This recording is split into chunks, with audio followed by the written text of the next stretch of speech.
Disclaimer, the views and opinions expressed during this podcast episode are those of the co-host and guest and not their sponsoring institutions. Now, let's start the show.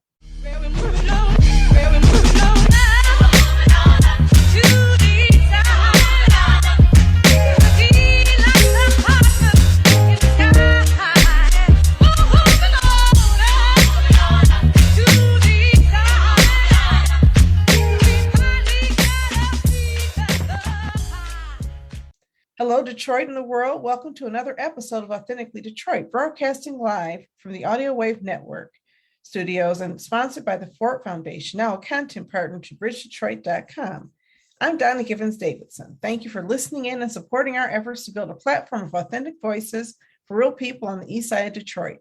We want you to like, rate, and subscribe to our podcast on all platforms. We drop a new episode every week, so be sure to turn on those notifications. Orlando is out of town this week on an exciting learning trip with colleagues and friends to better understand Black life in the diaspora. I cannot wait for an upcoming episode where we will learn more about their findings and their vision for our community. But joining us today is City Councilwoman-elect Latisha Johnson, who will be sworn in tomorrow to fill the vacant D4 council seat. Latisha is no stranger to Authentically Detroit or to the Eastside Community Network, the LEAP Coalition, or the broader Eastside community. A graduate of the esteemed Ross School of Business at University of Michigan, Latisha has committed her time and resources to serve as a self-described community advocate, developer, partner, and friend to Eastside residents and grassroots organizations. Latisha, welcome back to Authentically Detroit. Hello, and thank you so much for having me. Yeah, so we're really, really glad. I'm so happy to have you here because we really haven't talked since you were elected. I know you've been busy and I haven't wanted to bother you, but how was your holiday weekend? Do you celebrate Thanksgiving or Indigenous Day of Mourning, or do you just have good food and fellowship with friends and family? You know, we did a little bit of both. My husband and I, although my son is in North Carolina, my husband and I went to the parade. Haven't been to the Thanksgiving Day parade in probably about 20 years. But we took some time to go and enjoy the parade. It was a lot of fun. We actually stayed much longer than I anticipated, considering we didn't have any little ones with us, but we enjoyed it that much in spite of the rain. So we had a great time. And then thankfully, we have people who absolutely love us, who prepared Thanksgiving dinner for us. And so it was a great feast. It was a great time with friends and family. And we enjoyed it considerably. That's wonderful. Yeah. Well, we actually had a very low-key Thanksgiving. We spent our Thanksgiving Day with Kevin's family, and Thanksgiving the day after, we had two celebrations. And we call it Thanksgiving, but it's certainly not celebrating, what we now understand to be genocide. It's really celebrating. What I always loved about Thanksgiving was spending time with my family and spending and eating good food, both in equal measure, right? And so we had great food with my sister-in-law cooked, and we spent time with Kevin's mother, who has recovered fully from COVID and is doing really great, and it's so great to see. Awesome. And then we visited a friend, and then on the day after, we visited my mother, my sister, but my mom was there, and she's been really struggling with her health since October. So to see her up and about and joining us for a Thanksgiving Day celebration, I don't think any of us knew if we'd be able to spend time with her. And we're all back and boosted, so it was a good day. Awesome. That's great to hear. I'm glad to hear your mother's doing well. Yeah. When our seniors reach their 80s, and my mother is in her late 80s, health becomes so fragile. You never know. Yeah. But she's a strong person. She pulled through, and she just gets stronger every day. So I'm really happy about that. But anyway, you're being sworn in tomorrow. Yes, it's actually happening. How does that feel? Everybody keeps asking me if I'm excited about it. I think the world is, I feel like the world is on my shoulders, and it's becoming real, recognizing the work that has to go into everything. So I'm excited. I'm excited to really start to engage with the community and start to plan things out and really get things prepared for us to really hit the ground running in January because, as you know, City Council is on recess now. So it just gives us an opportunity to pull the team together, make sure we have a good, solid team of folks in place, and that we can start doing some planning and engagement work for the month of December to connect with residents in the community. So it's exciting. It's happening over Zoom though, so it takes a little bit of the excitement away, unfortunately. But nonetheless, you know, we get to move forward and it becomes official now. So everybody has been, it is, and you know, I'm still waiting to get the Zoom link to be able to share it out so that people can join me. But it is very exciting. A lot of friends and family are wanting to be there. And so I'm excited about having them there and making this official.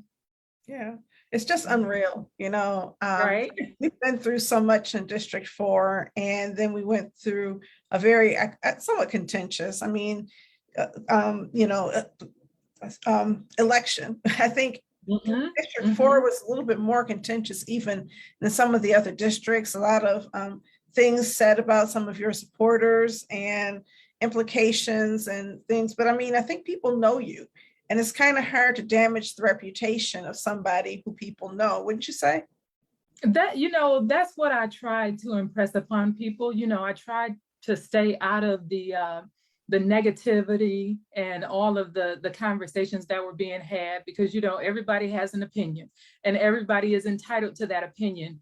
I think what I really wanted to uplift was the person that everybody has seen me to be. There's no question about who I am. You know, I've been around long enough in the community doing the work and working amongst neighbors. And so it was just quite interesting to hear some of the things that started to be said. I'm just glad that people throughout the entire district just realized that, you know what, people can say anything, but knowing a person, you can't take that away. You can't take away things that I had done, regardless of what was being said. And you know, I tried to stay positive and made sure that we were always uplifting the work that had taken place in the community. So to have somebody try to come and undermine that, you know, I knew it was just a tactic to take away some of my votes. And maybe it worked, but you know, in the grand scheme of things, it didn't. And so I'm glad people said, you know what, we're going to go with what we know, not with what's being said. So that feels really good. There were a lot of great things being said about you as well. You know, so many people were so excited, and you know that, you know, I had an opportunity to go bike riding with you through a neighborhood and just see how people were responding to you. And so many people were responding really well, and it really showed up. I actually looked at the results. I looked at precinct by precinct to see how you did. And you won all but 4 precincts out of about, I don't know, 100 precincts. I can't remember how many, but the universe is pretty large. How many is it? There are right around 79 precincts. 79, 80. You won out of about 80 precincts, all but 4. And those precincts that you didn't win, you lost by a hair. So it's not like you won this neighborhood, you won this neighborhood. You really just won the District 4. And that was such a phenomenal turnout, such a phenomenal success to see people really responding to you in that way. And I know, so I would imagine you're getting some support also from beyond District 4. Definitely. You know, let me speak to District 4 residents first, because you know, I always talked about the numbers of people within the district who reached out to me and asked for me to run. And it really showed how many people were interested in supporting the campaign, because I've done work throughout the district, but some areas people really didn't know who I was. But there were people in the community who went before me to share with those individuals who I am and the work that I've done in the community. And so I'm extremely grateful to the residents throughout the district who really helped to spread the word. But you're absolutely correct. People on the west side, people all throughout the city were saying to me, folks are asking me who you are.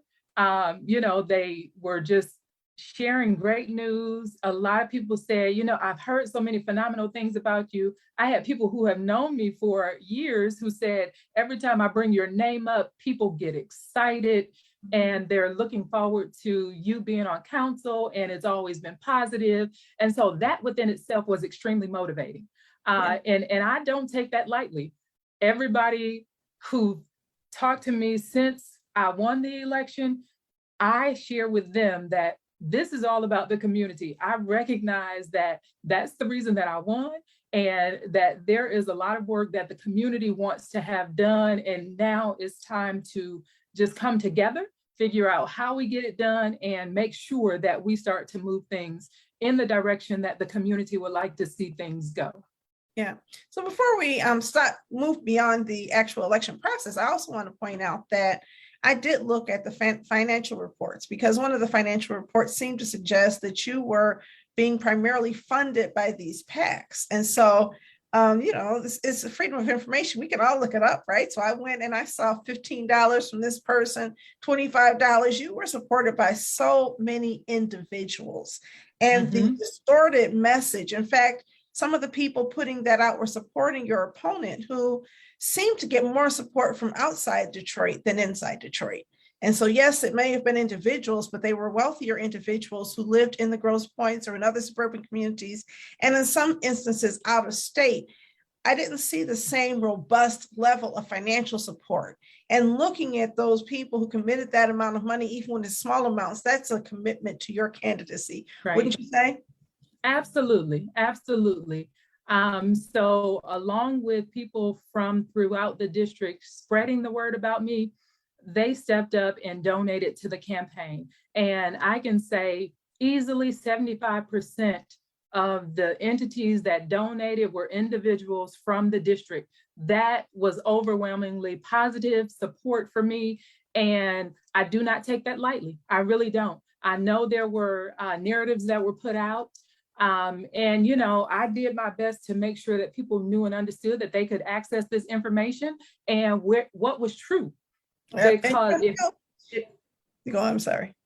If you question who I am going to be as a result of the contributions that I receive, then you know that the people are going to help guide and dictate the work that I do in the community, because they are the ones who really funded the campaign. Yeah, absolutely. I was really pleased to see just the level of support at the community level. And I think it's super important that people understand there's nothing wrong with taking money from some of the bigger folks, some of those PACs, as long as that does not constitute most of your money. I mean, that's the way campaigns are run. You can't run a campaign without money. And if somebody wants to give you $10,000, who honestly would turn it away? You know, the reality is that was not the focus of your fundraising. Sure. Absolutely. Absolutely. And let's be realistic about it. When we look at the numbers, I was outraised by twice as much. And so, you know, it ultimately came down to who put in the work, who did the work, who reached the people, and who resonated with the people. So, you know, there's a portion of it that is about how many mailers you can do and things of that nature, but you really want to be able to connect with the people, and being outraised twice as much and having records being set as it relates to district-wide fundraising. There was a challenge, but it was really all about the people. It really was. So I'm excited. So do you know who your staff is? Have you figured out who you're going to hire? You know, this is the most entertaining process of it all. You know, obviously, I want to make sure people are passionate about the community and serving the community as I am and have been. And so, you know, we have tight budgets. Sometimes people look at those numbers and say, oh, no, you can hire all these folks. But to hire the right talent and make sure that the commitment is there, you know, it does take a significant amount of money to bring on the right people.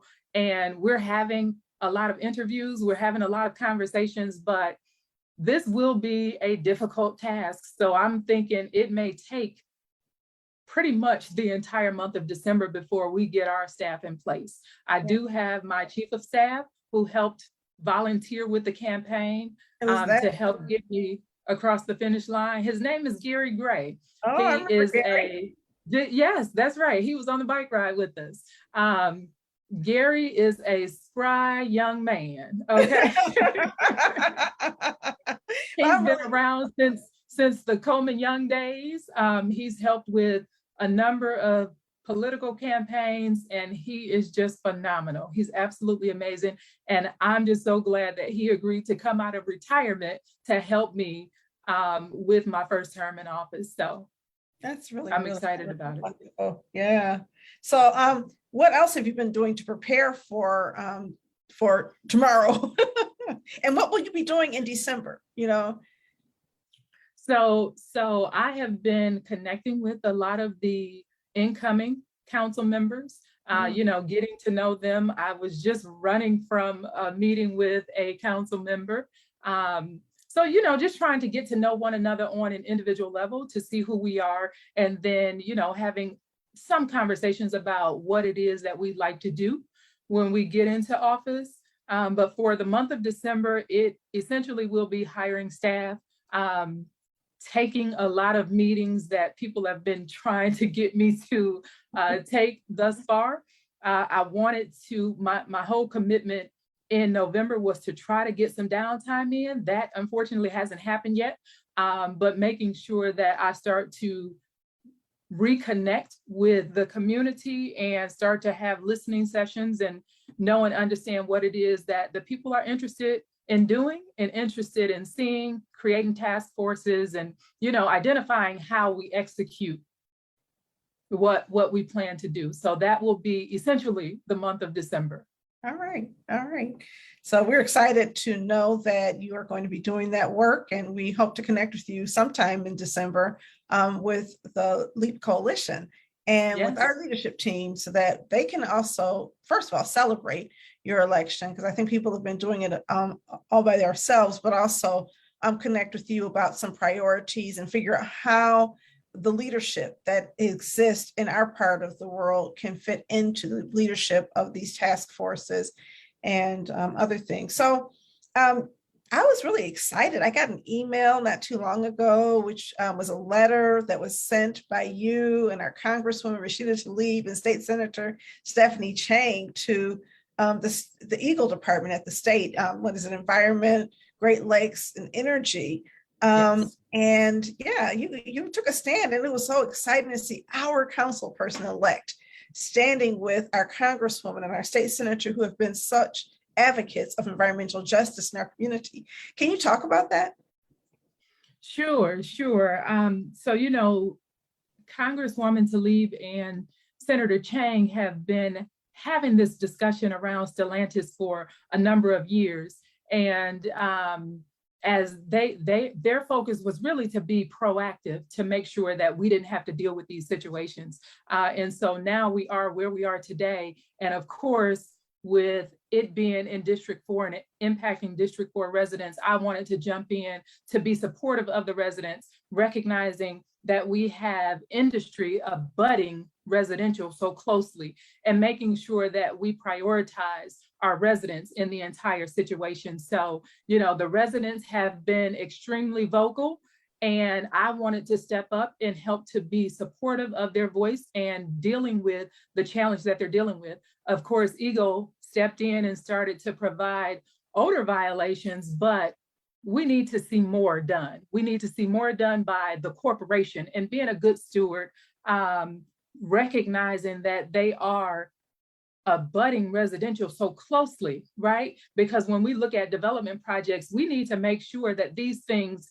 are taken care of before the development project actually happens. And so I've been able to be on council calls, making sure that we're thinking about those things and we're addressing them before it actually happens. So, you know, the transit center situation that was just recently voted on by council, just putting that at the forefront of our minds so that we're less reactionary, but that we are being proactive and making sure that these companies that come into our residential communities are working well with our residents and making sure that we're not running our residents out, but that we can live in this environment together and making sure that it's a clean and safe environment.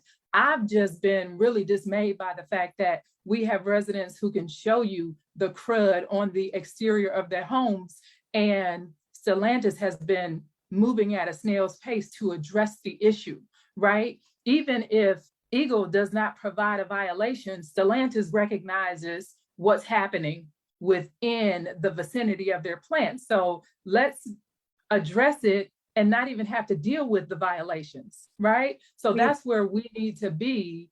And I think, you know, collectively, that's where we can push for corporations to be when they come into our communities. Yeah, I mean, absolutely. A couple of things come to mind. One of them is zoning. And I know that zoning is going to be the Zone Detroit is working on changing zoning classifications. And one of the things I've been pushing for is the buffers between industrial operations and residential communities. I remember when the mayor first announced this project and he was bragging, he said, nobody's going to have to move. And, you know, I don't know if that's the bragging point, right?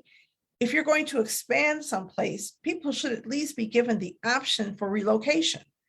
But there was no relocation funding set aside. We spent all kinds of money, you know, with all kinds of acquisition and transfers of land. In fact, what is it? Crown Enterprises opened at that horrible trucking center right on Jefferson. Have you seen that? I have seen it. And, you know, I'm pretty sure I live in the impact area. Maybe it didn't trigger, it wasn't big enough. I'm pretty sure ECN is in the impact area. No notice of what was happening there. I was so curious and I figured it might be something nice. And instead it is a trucking center, which is a bunch of concrete next to a water treatment plant. Right. That is already overwhelmed. And so now you've got this trucking center, which means more trucks, but you've closed down St. Jean and given that street away. You've removed a buffer, which is a natural buffer that existed, and replaced that with a wall. And it feels like I'm not anti Stellantis, FCA making money, but we're given these false, you know, choices. Do you want to make money and have jobs, or do you care about the environment? And I'm like, why can't we have both? Exactly. And we can. And we can. So part of it is, you know, I really want to be on the Planning and Economic Development Committee because we need to know, because I didn't know what Crown Enterprise was for a long time. Numbers of people were reaching out to me, asking me what's being developed here. I had no clue. Right. But somebody did, right? And so why that wasn't brought forth to the community, for the community to know what it was, to understand the environmental impacts, that is what I've expressed we need to change. And to decide the design of it needs to be different, right? Nobody wants to see those trucks with the open bays backed up, you know, it's a horrible, unattractive thing. Where's the stormwater management? How is that being done in that plant? How are they investing in the community? I mean, you know, there's design standards. You couldn't put that in Grosse Pointe.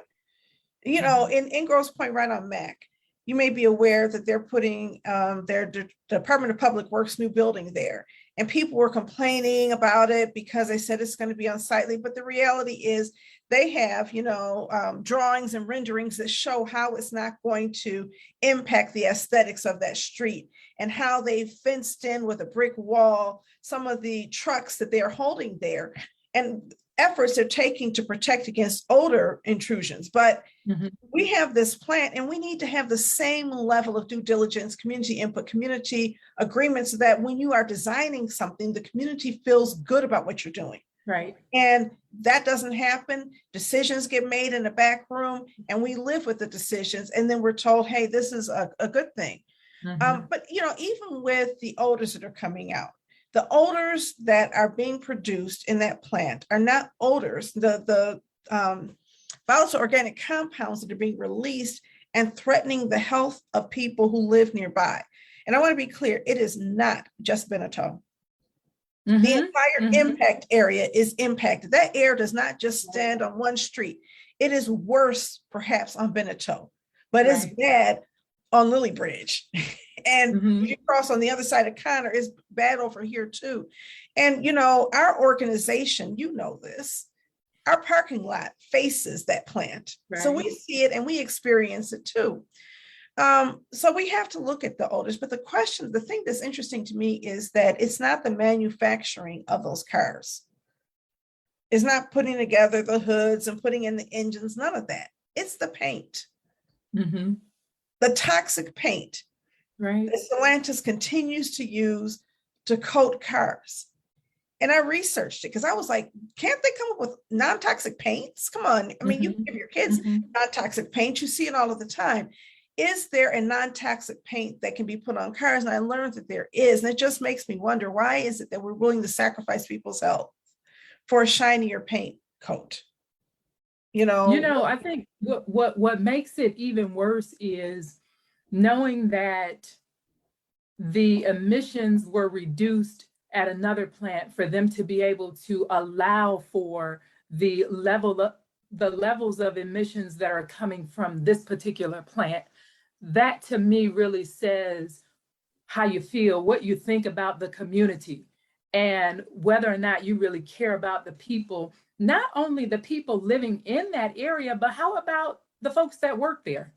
yeah. Well, you know, They- but you know, corporations are corporations. Our government is our government. Our elected officials are elected officials. I don't expect a corporation to act in my best interest, right? I expect government to have policies and regulations in place that will require them to act in my best interest. You know, Sure. when you look at how corporations define success, it's always going to be the bottom line. It's always going to be, how can I sell this car? My car will be less competitive, perhaps if I use water-based paint as opposed to these Mhm. oil-based toxic paint. So I've Mhm. got to do it because the competition is doing it. But if government says, you know what, we're not going to allow you to manufacture cars in this way because it's endangering the health and safety of people. And if our government What do you actually spent think? time educating people, perhaps we could see Mhm. some changes. And our government, they may want, FCA may not care about that gun, but the government could say, you know what, during the negotiations, could have said, you know what, people have to move. You have to relocate people who want to move. There's no requirement that your house, because the value of that house is just completely plummeted. Whatever Right. value you had when you had that berm behind it is reduced now that you have this wall, right? Because the Mhm. berm was a completely different thing than the wall. So you have somebody's property values being reduced. They may be, and it's probably more than 15,000. There's no capacity for property values to increase unless more is done to create a buffer between those homes.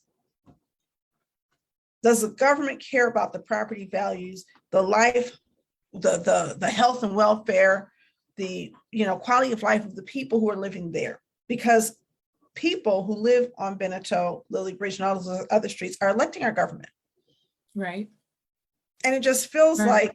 like, I want to see our city do more. And it felt like not only did the city do everything to accommodate Stellantis, shorten Mhm. a timeline for public input, and make very few demands on behalf of the people, and give Mhm. this volunteer neighborhood advisory council a very short period of time to evaluate and agree to things, because they say, hey, if you don't do this, you're risking jobs and whatever. The government didn't really advocate for us. Yeah, and we really have to push, even now that it's there, we Mhm. still have the ability to go back and push, right? Out. Because the city of Detroit has a relationship with Stellantis. This isn't a one-time deal. Mhm. We have Jefferson North, we have the Mack engine plant, and who knows, there are probably other projects that they are working on and talking about. There are still opportunities there, but you're right. Government has to show that it cares about the people. There has been some rhetoric about property values increasing in that area as a result of the plant. Exactly. It's laughable. It's especially laughable when you think about how we had the housing market decline as a result of the financial institutions and the market, and how many Detroiters lost their homes because of balloon payments, Right. because we were sold that our property values had increased and we can pull equity out of our homes. And then that blew up on us. So to expect that somebody is now going to look at that as a positive as a result of having these negative impacts to my environment. Yeah. It's laughable. It's horrible government. And I think it says that, okay, we're really not thinking about the people, that we're more focused on bringing corporations into our city. Right. We need to have both. But I continue to say that when businesses locate in our communities, they're coming into our communities for a reason, right? There's something on their behalf that is extremely beneficial, whether it is you get the land inexpensively, you're looking to have the people around you patronize your business, or whatever it is. There are positive benefits that these businesses bring or see when they come to move into our communities, but we don't look at it in totality and say, how do we work together so that we benefit one another? Instead, we're going to start doing that. Thank you. Because we act like they're doing us a favor by coming here, but they could go to correct. Somewhere. Correct. We have infrastructure here that does not exist. We have transportation here, access to freeways, and we have people here. We have a workforce in this 4.8 million person metro area that you can draw on for this plant. And then all of the financial incentives, you don't just get discounted. We gave land away. It wasn't cheap to buy. We just gave it to them. Well, here, you want this? Here, we'll figure out how to assemble this land. And some of the land that we assembled, especially from Crown Enterprises, we're not done paying for. In the agreement around that land, there's a trigger. I don't remember how many years from now, where maybe another $80,000 is going to be due Stellantis or Crown Enterprises at some point in time, and I can't remember what the trigger is. But we're not done paying, perhaps. We gave them land, we gave them tax breaks, we demolished those berms at our expense. We closed off a city street at our expense. So when you act like they're doing it for you, that's the problem right now with this neoliberal government, where the businesses' needs become the priority of government. People's needs are no longer the priority of our government. You see that happening here. So and I hope to see that change with this new council coming into place. Oh, yeah.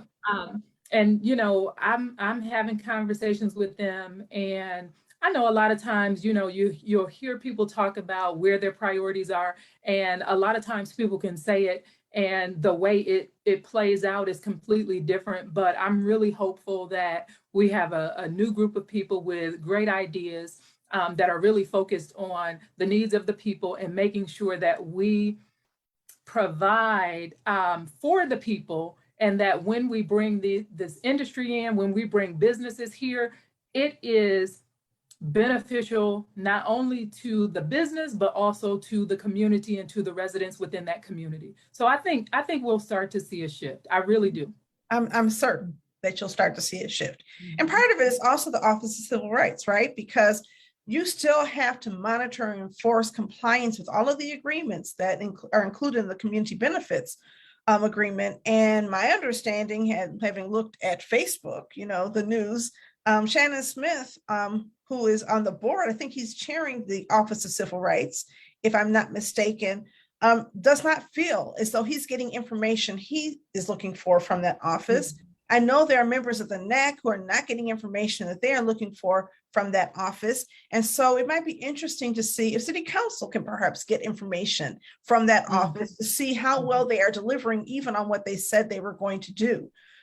Because there are a number of promises, and it's important that we monitor how those promises are being carried out and whether things change over time. But I don't want to spend the entire time talking about Stellantis. It's emotional for me, because I live and work in a community that has been environmentally impacted. And when we talk about the environment, we're not talking about the sky, and we're not talking about the ground. We are talking about the health of people who live in this community. Right. And we're not talking about, this is just, some, ridiculous thing. There's a zip code. Where you live determines how long you live in America right now. If you live in Grosse Pointe Park on one side of Alter, your life expectancy is 81 to 83 years. Just on the other side of Alter, your life expectancy is anywhere from 66 to 80 years. Wow. I mean, sorry, it's 66 to 72 years. We don't make it up to 80. Now, I expect to be, an outlier, but the reality is that perhaps I won't be. That's where you start talking about cancers. That's where you start talking about other types of diseases. And when COVID-19 hits, that's when you talk about having pre-existing vulnerabilities because you already have some things. And so when I look at the life expectancies of people who live around the plant, they are not high enough. And we know environmental justice will tell us that that's because we are more likely to live in places where there are heavy pollutants that we are not conscious of, because you can't taste them or see them all of the time. I mean, you can smell some of them, but the ones I cannot smell are the ones that scare me more. If I'm smelling something, I'm going to have some avoidance behavior. If I'm not smelling it, I won't. And so I think it's important also at the city council level, I'm hoping that we can do more to help people understand what the real environment is. The environment is not, just the immediately adjacent. It is the environment is us. It is life. It is a quality of life. It is not something for tree huggers. It is for people who care about people, for us to care about in our community and to prioritize that anybody who comes in has to look at it. And when you look in places like 48217, where you have this tremendous clustering of industry, you can really see it there, but we also have it here somewhat. And we could go on about it. We could talk about the fact that there's no buffers by our freeways. We can talk about the fact that when you live close to a street like Jefferson, that impacts your health because there's so much diesel fuel and other fuel that is being emitted in the air, some of it containing lead. And then we can also look at home demolitions, but I'm excited to have a city council person who knows this stuff. And I'm hoping we will perhaps have an environmental task force. I know that was proposed and we were told, no, there's a green task force. Right. But the green task force didn't show up at these community benefits hearings and say, let's stand on behalf. We need more. Do you think that's going to happen this time, an environmental task force? It very well may. I've been having several conversations about, different industry that is coming into the city. Just had a conversation a short while ago today about another company that's moving into a West Side community and looking at the environmental impacts of that particular business. So it's happening more and more throughout the city of Detroit. And so it's definitely something that we need to look into. And so, I'll start to have those conversations with my colleagues or soon to be colleagues and make sure that we do. Yeah, that's wonderful. So you're our council person, right? District 4. But there are nine council people, right? Yes. And some of them represent districts, but all of you represent the city, right? That's right. So even if a council person is representing or coming from a different community and addressing that a different community and paying a special focus, we're not talking about, they don't have to just ignore what's happening in our side of town, right? Right. See, it feels like city council has been functioning in a very fragmented way, where people really mind their own backyards. And then you have 2 city council people who are responsible for looking at the city as a whole. And then every once in a while, there are these issues. But, there was a time when city council really act as a check on mayoral power, whoever the mayor was. Understanding we have a strong mayor form of government. There was this check on mayoral power when city council people could come together around issues and ideals and set standards for the city as a whole. And it feels like that's been lost a little bit. Do you agree with that? I have witnessed that, absolutely. Now, I personally think that the district system is something that gives our district council members more accountability. It gives residents the ability to hold somebody accountable and to make sure that we know specifically what's happening within our district. That to me does not take away the fact that we are also voting for different initiatives that are happening citywide.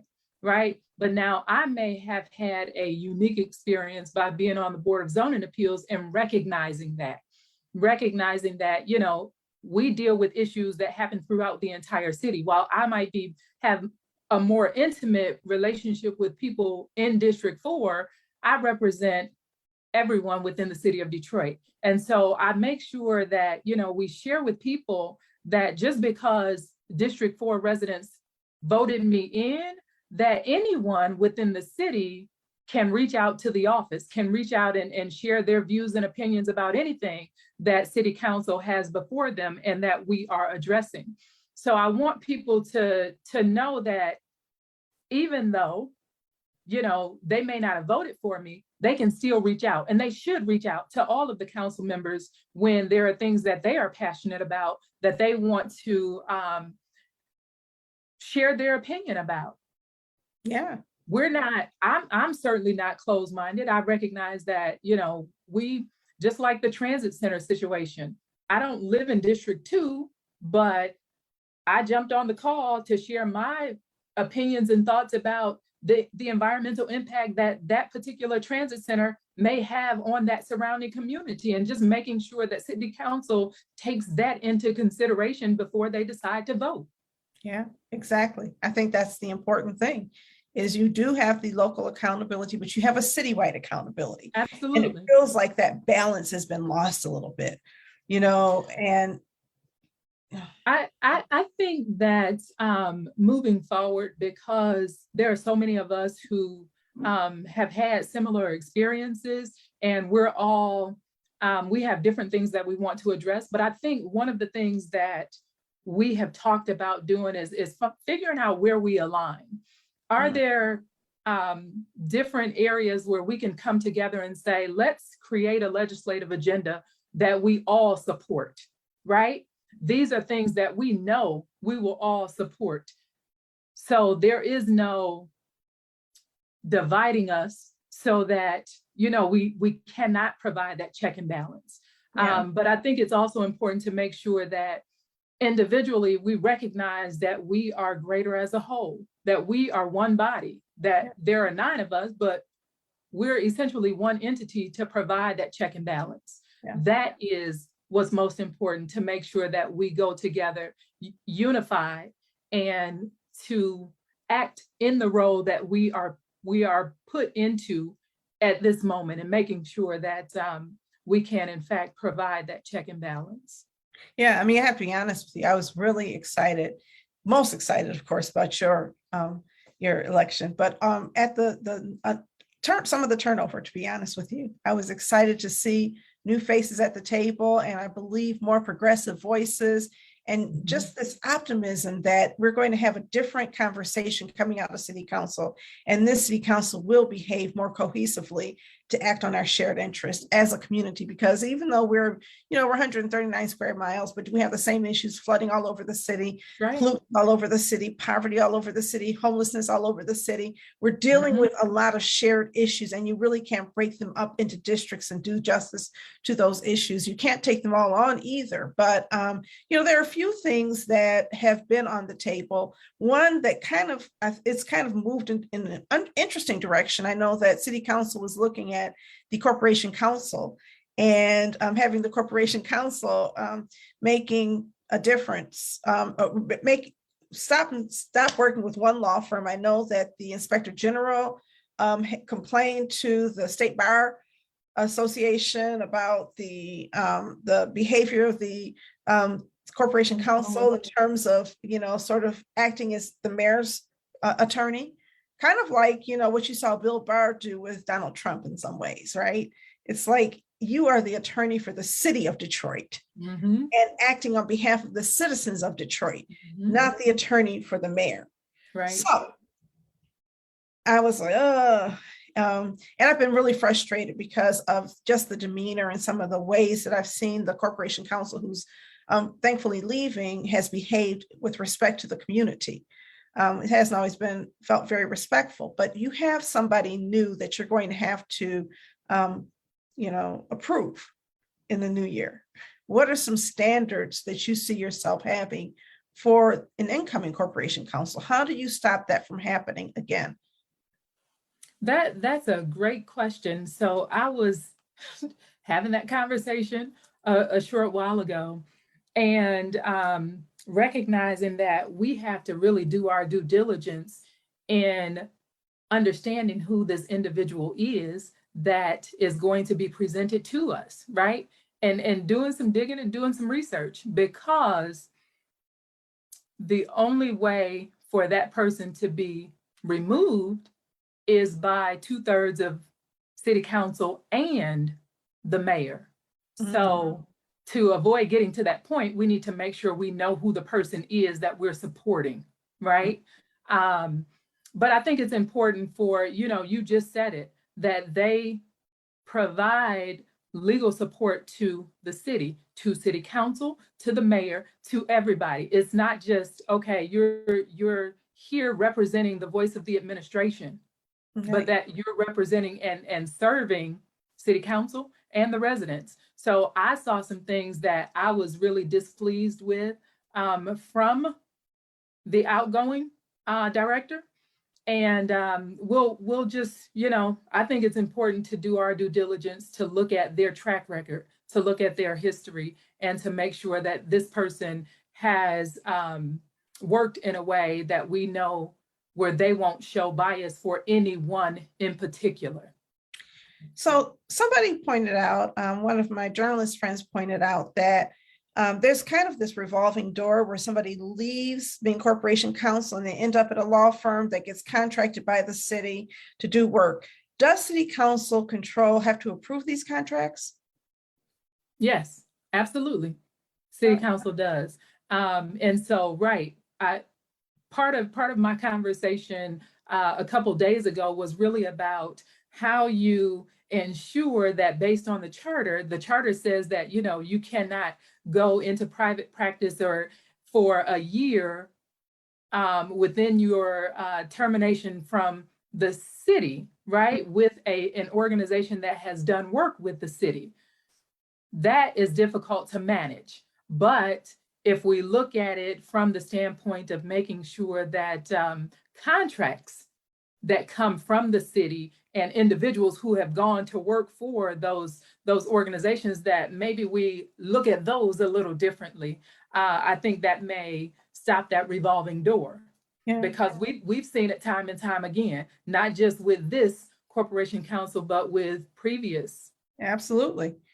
Absolutely. It's a good way to get a good gig, right? Because everybody knows now you have juice, and because the people, and so you can use your juice to accomplish things. Exactly. And the reality is that, really what I'm most concerned about is the principle of democracy.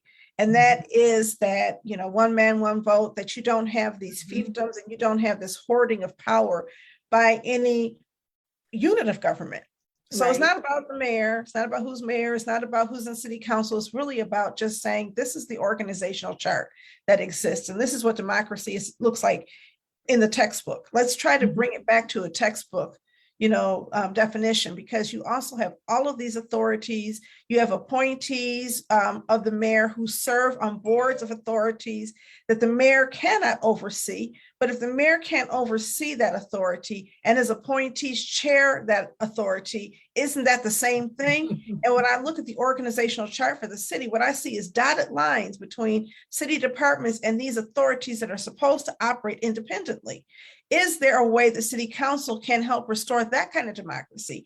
And if not, like during the whole FCA process, you had all of these different bodies that things had to go through in order to get to a decision. It was not just, you had the Brownfield Development Authority making decisions that went to DEGC, as well as that went to city council. And all of these authorities, if they are too connected to the mayor's office, they're quasi-public, but they're controlled. They're not supposed to be controlled. Do you have thoughts on that? Yeah, so, we talked about Proposal P, right? And that Proposal P was really looking at dealing with a lot of this because we have had a strong mayoral system in the city of Detroit where we've given a lot of power to that position. So there are some things that city council may be able to do. Some things are out of our control. There have been some limited discussions about some of the things that we might be able to do, some things that may not be working in the best interest of the residents in the city of Detroit. And, you know, they've just been conversations thus far, but they could lead to, you know, some changes. And I'll just kind of leave it there without sharing too much. That's okay. I don't want you to share too much. You know, I know that one of the interesting things that's going to happen in January is we're going to have council leadership. And I've heard from little birdies that you are being considered for a possible leadership post. And so I sang back, and I was really happy to hear that that may happen.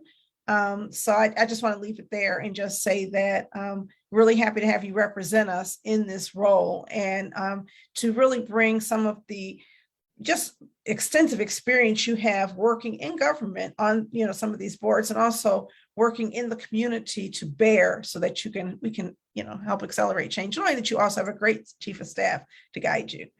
So well, thank you. Thank you. I appreciate that. You know, the whole conversation about leadership is very interesting to me. I'm not really sure how things are going to work out, but you know, we'll see in our first session in January. we will.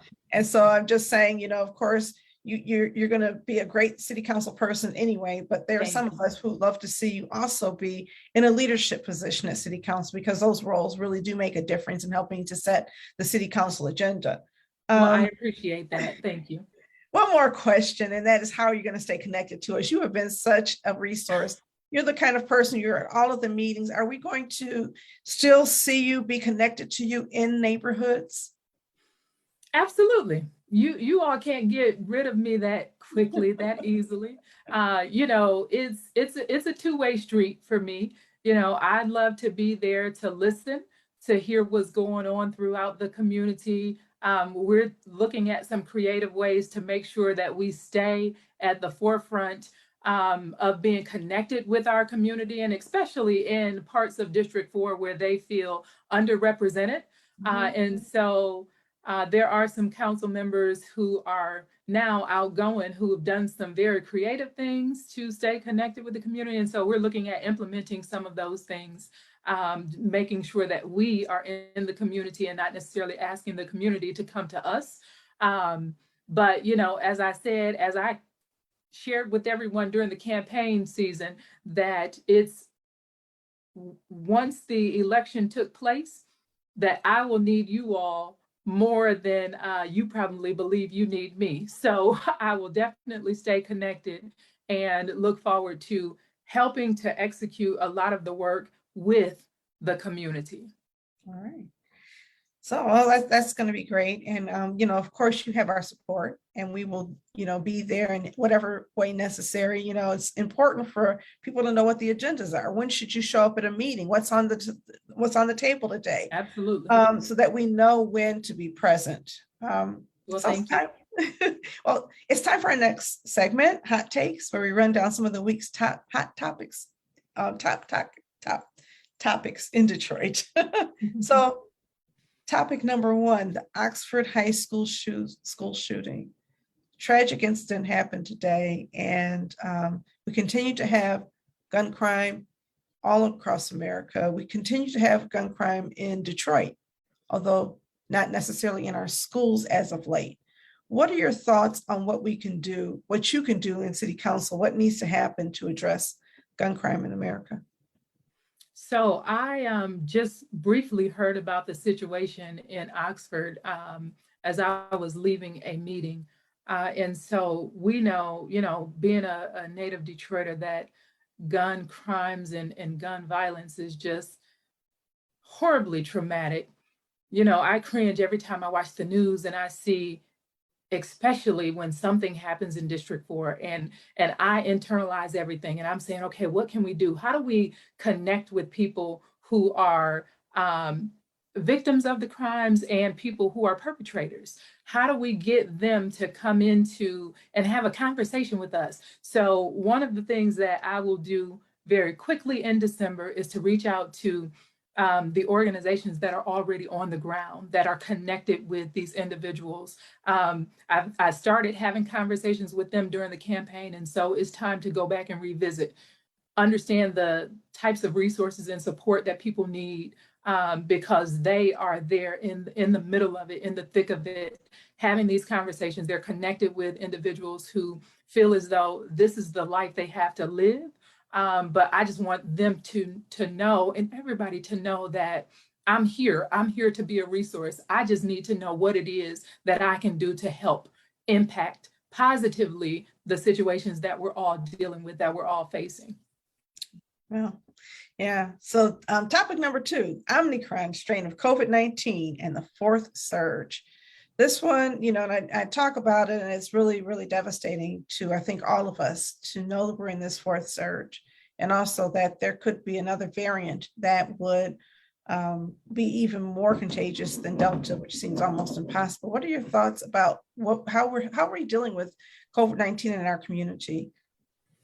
I don't think we're doing a great job. And, I think we all should look inward and figure out what it is that we can do.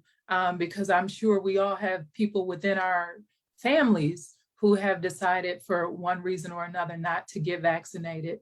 I have had conversations with the individuals who I'm interviewing, who may be a part of my staff, and saying that, listen, if you say that you care for the community, then one of the things that you will do, that you should do without me even asking, is to go out and get vaccinated, because that's the reason that we're seeing our rates continue to go up. And, it saddens me to continue seeing on social media that people are losing their lives as a result of not getting vaccinated. So I think there's something that we all should do, and that's have those difficult conversations with friends and family members who are more likely to listen to us and appeal to them, because I think people still don't realize that there are individuals who cannot get vaccinated because of health reasons. And so it's important that we protect them, because we can. There are also, young children who cannot get vaccinated. And there are people who are immunocompromised, who are vaccinated, but still at risk of catching the virus because whatever. And, beyond just the spread of the disease, when my mother was hospitalized, I saw firsthand, and this was at the beginning of October, what's happening in our hospitals. It was 3 days before she was moved out of emergency and into a hospital bed. Our hospitals are jammed packed.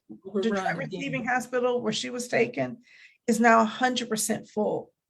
So, prior to COVID, people were going to the hospital for heart attacks and strokes, and because of broken limbs, and people were going to the doctor and getting mammograms and finding out that they had, tumors. And so hospitals were there and available to treat these diseases, these chronic diseases and acute conditions that develop.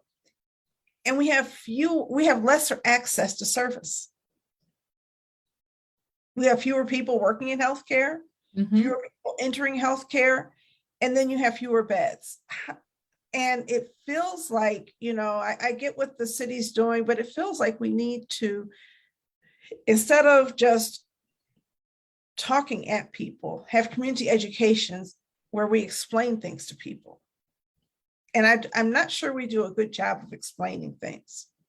I've heard people say, well, I'm going to trust my immune system, not understanding that a vaccine helps spur the immune system. There's just a lot of misinformation out there, a lot of misunderstanding out there, and quite frankly, a lot of brainwashing that's gone on. Right. And quite honestly, I think that has gone on for too long before the scientists come in and say, okay, here's the real deal. Like, let's stop having the discussion about the Tuskegee experiment. Let's look at, how many vaccines we've gotten since we were children, because we were being protected and shielded from all of these diseases. So it's, quite honestly, I feel like it's an excuse that people are using, and they're okay with that until something happens to someone very close to them. That's the saddest thing to me, is that we can prevent this and we're choosing not to. I know people who've lost family members, close family members, and still won't get vaccinated. Mm. I lost someone very near and dear to me who was like a second mother. And unfortunately, she transitioned right before the vaccines came out. And so for me to see people just make the decision to not get vaccinated as though they're iron men and iron women, I cringe. And, you know, I've shared with you all before that I have a compromised immune system. And so I take it very personally and have done everything that I absolutely can to make sure that I'm vaccinated. I've gotten the booster, and so has my husband. So it's very important. You know, I've appealed to family members to make sure that they do it as well. And I'm glad to see that they have. But you know, I've always felt like the person that's going to listen to you the most is the person that you love, a person who loves you. And so that's why I say that we need to appeal to our family and our closest friends who will listen, who will understand, and really take heed. Maybe you have to have that conversation more than one time, but I think it's worth it. I agree, it's worth it. I'm not even sure that what you're saying is, I think, you know, we've got to deal with some of the information channels, because, you know, people argue over Thanksgiving dinner meals all the time. That's the, you know, proverbial thing. Thanksgiving, you're going to fight over differences in politics and different beliefs. And this pandemic has become so politicized that people can just tune out people who they love and trust, because they believe they've heard things that are more true than the things that, you know, their loved ones are telling them. Yeah. And so I hope it doesn't take, you know, more dramatic losses in our community. I think that, again, there needs to be community conversations. We need to start now. And we're going to be doing some focus groups in the next couple of weeks to try to get information from people to really tease out what is it that stands between you and getting vaccinated, because it's getting harder and harder for me to understand. It's almost like a political divide, and you can say, okay, Donald Trump won the election. It's really obvious he didn't. And there's people who say, no, he didn't win. Joe Biden is president. It's really obvious he didn't. And facts don't necessarily sway the people who believe Donald Trump is president. So I don't know how we're going to do it, but I think that we have to keep trying. And we have to try different things. And part of it is, I think now, just maybe even going on listening tours and trying to understand and embrace what people are saying to us, so we know how to respond. Right. Absolutely. I think we've become a culture that believes any narrative that is presented to us, unfortunately. And as you said, you know, facts don't necessarily matter. But I think people really have to do their own research and understand when those narratives are false. And I guess my thing is, don't do your own research, right? Because I hear Nicki Minaj say she did her own research. It's like, you don't even know where to research, okay? What is research, okay? You have to follow what trusted people are saying. You know, it's not like some, you know, medical professionals are all united around the world around this one narrative. And so for you to do your own research and believe based on your Google searches that you know more than the entire universe of medical professionals, that they're all in some great big conspiracy, is problematic. You know, if you had heart disease, certainly you would try to look things up. Right. But you're not going to necessarily listen to everybody to treat your heart disease. When you have cancer, you're usually going to listen to the oncologist. Right. When you get COVID, not when you are trying to prevent it, but when you get COVID, you know who you're not talking to? Are you doing your own research? Are you going to these hospitals and taking up space and demanding treatments inside of that space because you realize that your research has reached its limits? So I'm not trying to be preachy, and I know I'm not the person to have these listening tours, because I have no patience with people who seem to, you know, resist facts. But somebody with a different temperament than me needs to do that. You know, I just become so upset that, you know, that's not constructive, right? I know it's not constructive, but That's me. Understandable. I'll start telling you off, and it's like, okay, Donna, I don't think that's what you mean to do. Because when you've lost people that you care about, Right. when you've seen people fighting for their lives who didn't have to, especially when they're vulnerable people, it feels very personal when somebody says, oh, I don't need to do that. So anyway, so we're, I guess, at the end of our segment. I do want to thank you for coming today. I am, always appreciative. You're one of the most accessible people I know. You're always there just, for the community. You don't put a big wall between yourself and so I'm really excited that you came here today to share some of your thinking with us, and that we're going to be able to work with you in the future to make sure that our community feels heard at the council table. And I know you can't make every decision that we want to see made, because you have the responsibility of leadership, and sometimes you'll be dealing with different information and different types of agreements. But it's wonderful to know that decisions will be made in good faith. It is devastating to see 4 city council people either investigated, convicted for, financial crimes that really compromise the independence of city council. So either real or perceived loss of independence has existed, and it's devastating for the community. So really happy to see you there. Do you have anybody that you would like to shout out? We usually close the show by shouting folks out. It's our way of just, celebrating the people that we care about. Sure. So I would love to give a shout out to, first and foremost, my chief of staff, Gary Gray. We talked about him, but he's phenomenal, hands down. I'm so ecstatic that he decided to come out of retirement to support the campaign and also to support pulling the office together. I know we are going to make a phenomenal team, and I think people within the community will see that very quickly and will appreciate him just as well. I also want to give a shout out to my entire team, because they were all volunteers. And so they really showed who they are and where their passion and commitment is to the community. So Natalia Henderson, Cynthia McClure, Andrew Iannacone, Susan Rutherford, Mark Rutherford, Jarrell Mills, Lawan Council. We all came together and really put our best foot forward. And Sharon Gray, I can't forget to mention Sharon Gray, because her husband Gary Gray brought her in and she just hit the ground running. They're just a phenomenal couple. And I was just so appreciative to have their support. And, I'd be remiss if I didn't just say thank you to all of the District 4 residents, not only those who supported me, but for those who did not, because I'm going to pull you all in too. And we are going to do some great things throughout the district. I really believe that in my heart, but it's going to take all of us to come together to make it happen.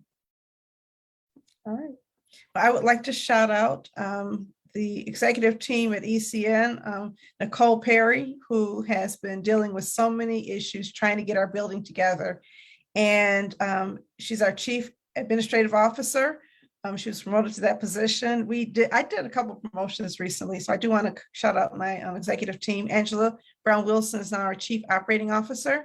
Holly Bimford is our chief financial officer, and Nicole Perry is our chief administrative officer.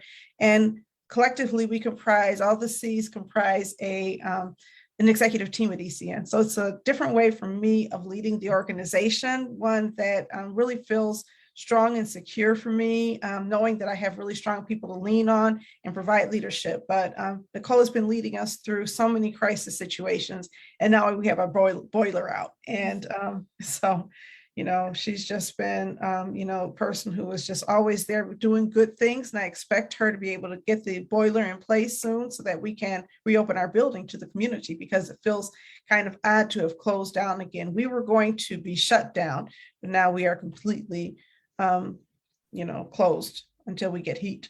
I'd like to shout out all of the new council-elect. I know that we have one race, which is being recounted tomorrow, I believe. Started today. Oh, wow. So we'll know, when will we know who the winner is? We should know by the end of this week. Okay. All right. So I believe there were 5 women who won and 1 man there's one race where it's not clear. Correct. Right. So there are 4 new women coming in. Right. Yep, and 2 men. Oh, that's right. Oh my goodness. Right. Well, possibly 2 men. 1 man for Yes, sure. correct. Colton Young. So Mary Waters, you, Angela Calloway, Gabriella Romego, and then we're just trying to see whether Fred Durhall actually wins, because there's a 28 vote difference between him and the Regina Ross. Ross, yeah. So shout out to the new city council members. I know that you all are going to be awesome leaders. And then finally, shout out to all of our healthcare workers who are doing the job. And I know it's been difficult. And during this surge, it's getting more difficult. So I really do want to thank people for living lives where they're contributing to the health of other people, even when people are resisting medical advice. Right. All right. That's important. So, thank you so much for listening. Catch the wave.